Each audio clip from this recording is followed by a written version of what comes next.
To preserve his infantry, Hitler has ordered his heaviest artillery and fleets of Luftwaffe bombers to annihilate Leningrad from afar. And as its proud avenues crumble before the onslaught, the old Tsarist capital becomes a city besieged. Stalin has no personal commitment to saving Leningrad, and his eventual order for its defense is more of a death sentence than a rallying cry, as Leningrad streets themselves become the front line.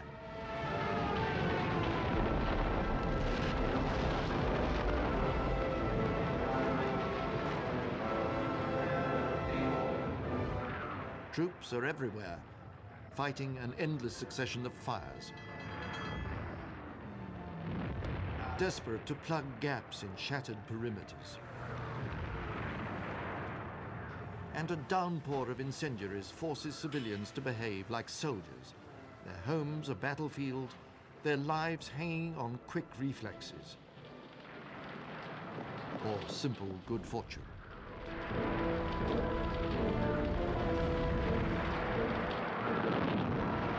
War rages all around them.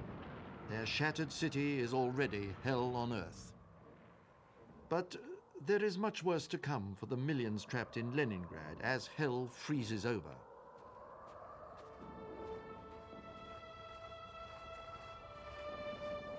As temperatures plummet, the city's embattled population is plunged into the full horror of siege conditions. Now the ice and bitter cold turn even the simplest everyday task into an odyssey. And as water pipes freeze solid and explode, citizens must scavenge precious supplies from nature's jealous grasp.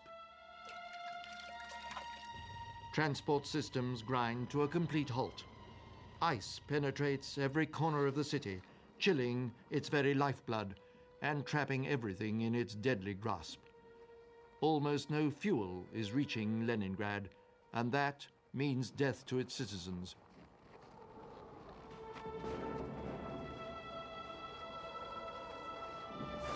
Soon, they will burn their furniture, their books, their most precious belongings, just to stay alive.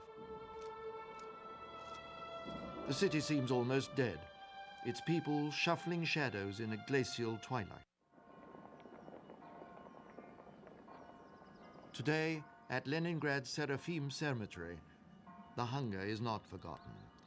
But the wartime Soviet Union was never told the full story.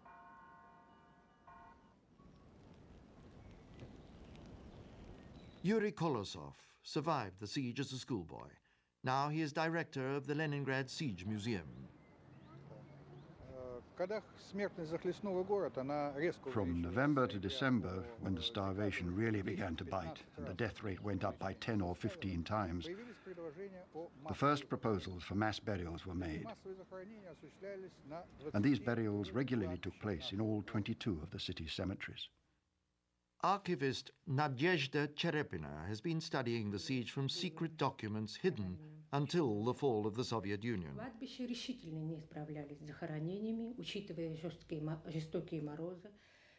The cemeteries could no longer cope with the huge number of burials because of the severe frosts, the growing weakness of the grave diggers, and the severe lack of machinery.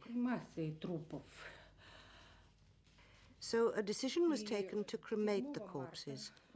On the 7th of March 1942, a reduced sitting of the Leningrad City Soviet Executive Committee decided to organize the cremation of corpses at the First City Brick Factory. It was reported that 223,000 bodies were burnt at the brick factory. The ashes were scattered over the whole area of this park. The brick factory had been here before there was a park. And they dumped the ashes into the ponds that used to be here. So you and I are standing on ground that is made up of those dumped ashes. The ashes were literally blown away by the wind over this ground. So we decided, at the suggestion of the Leningrad Siege Society, to set up a memorial. It is very sad that we don't even know the names of the people who were cremated here.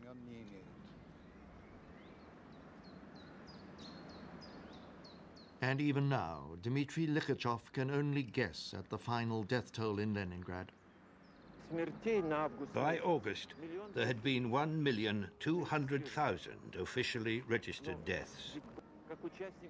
My own estimate, as a person who was in the siege and witnessed it all, is that around 2 million people died. 2 million deaths. The ice settles like a veil, mourning the lost souls of Leningrad. And survivors, chilled to the marrow, can only shuffle around, fighting death and despair.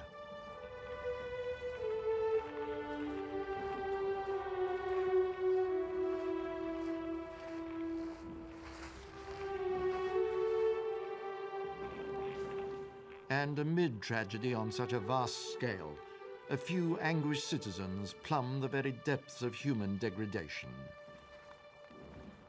Голод, основная причина огромной смертности в городе Ленинграде, страшно повлиял на психику отдельных горожан. Starvation was the main reason for the very high death rate in Leningrad.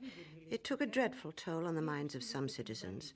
Many of them couldn't take the ordeal and sank into cannibalism. Their numbers were not great, not very great. In a city of 2 or 3 million people, there were only a few hundred people. From archive documents, we can roughly calculate the number of cannibals, people who murdered in order to get bodies, and who ate people, and people who ate dead bodies. Most of them were women. And you have to understand that they were doing it to try and save their children. The total number of these criminals was around 1,500. Until recently, this wasn't normally talked about. In general, in most cases, each incident had a personal tragedy behind it. We have a document which reflects the state of cemeteries at that time. В общем-то, в большинстве случаев, за каждым таким событием стоит большая трагедия. Here's a report on the Gyovsky cemetery. Up to 3,000 bodies were dumped and scattered over the area allocated to the communal graves. Along the road between this area and the cotton depot, there were decapitated corpses and various limbs and attached